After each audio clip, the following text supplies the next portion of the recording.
Hello, I am Shannon Burhans, and I am an associate for Medical Leaves Administration.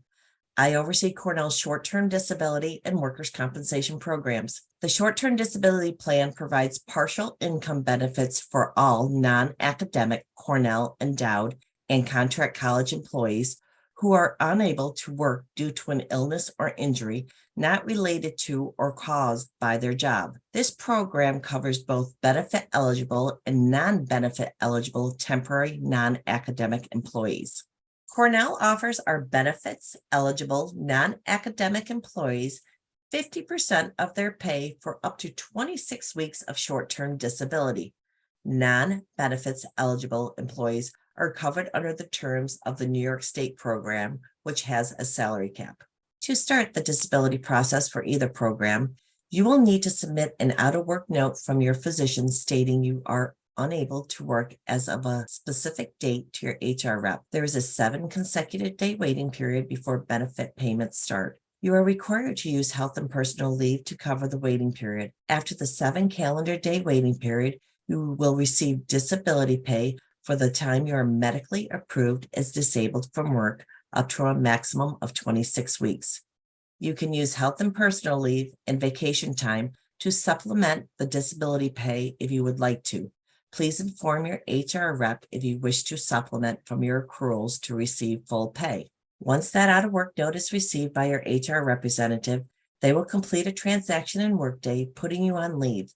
MLA will receive notification that your leave request has been entered into Workday. At that time, MLA will email to your Cornell email address a packet of information and forms.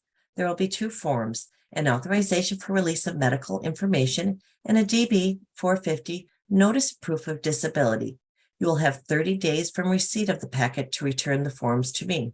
Once you are released to return to work, you will need to submit a return to work note to your HR rep. It is important to note that Cornell has employees across the United States. While most of our New York employees are covered under the terms of the programs I just described, there are a handful of other states which have their own version of paid family or paid medical leave. If you work in a state other than New York and you aren't sure whether your state provides its own paid family or medical leave benefit, you may contact Medical Leaves Administration. If you are covered under your own state's policy, we will be happy to direct you to the appropriate state agency which would receive your request for paid leave. Now, let's talk about workers' compensation. The eligibility for workers' compensation is very simple. If you are paid via Cornell payroll and you receive a W-2 from Cornell University, you are covered under workers' compensation. Workers' compensation exists to cover the cost of medical care if someone is sick, hurt, or injured due to their job.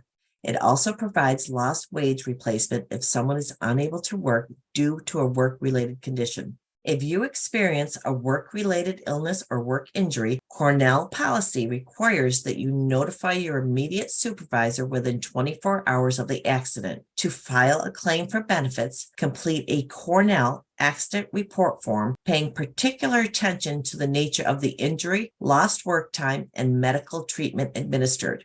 In order to report the injury, you will need to log into the EH&S website. You will then click on the red box that says Report a New Incident.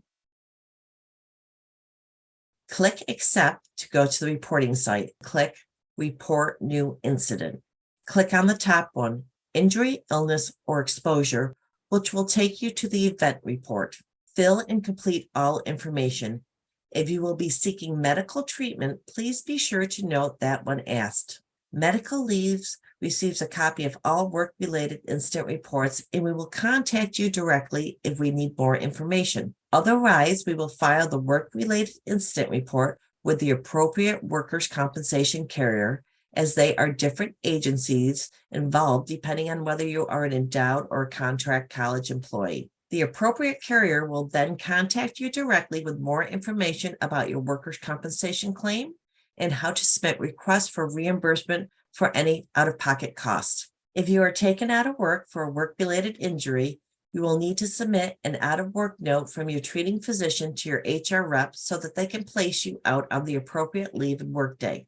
If you have any questions about either short-term disability or workers' compensation, you are welcome to contact me directly at sjb 273 at cornell.edu, and I will be happy to help you.